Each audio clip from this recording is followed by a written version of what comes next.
always on that different, like you were never a maximalist and I was Right. never a maximalist. I even remember, I think it was like the second time that I met you, it was during a Discourse Syndicate.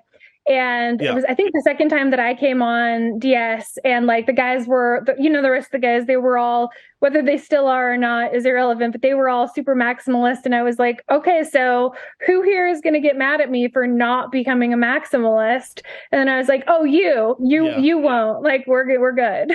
Yeah, I was um, called Litecoin Moses back in the day. yeah, I remember. And then it became like you were like Hex Jesus for Yep. a while. And then I was like, well, were you Bitcoin Noah or something, No, like moving up the profit chain or what? originally my original name in crypto was Dogecoin Muhammad.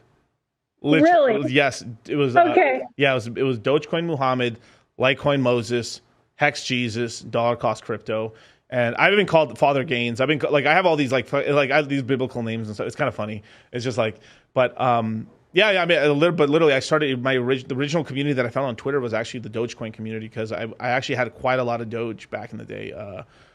Sold it early, of course, right? But I mean, there's all these classic stories and stuff. But it made a pretty decent amount with Litecoin and stuff. I mean, you just had to. I mean, all you had to do is log into Coinbase back in 16, 17. If you just bought Mhm. Bitcoin, Litecoin, Ethereum, you had to do nothing else. That's Yeah. like times are so simpler back then. It was like it's like, man, it was so simple back then. It was just, I mean, we're talking 50 cent Ethereum. I remember that 50 Yeah. cent. The cheapest Ethereum I bought was $2. Yep. Litecoin, I did buy it in the penny range. I think it was like 80 cents or 50 cents, somewhere in that range. Bitcoin was like $500 or $400 at the time. So Like, yeah, when I got in, it was like 16 $12 and 16 cents Ethereum, and Bitcoin was like 600. yeah, And Litecoin wasn't even listed on Coinbase yet.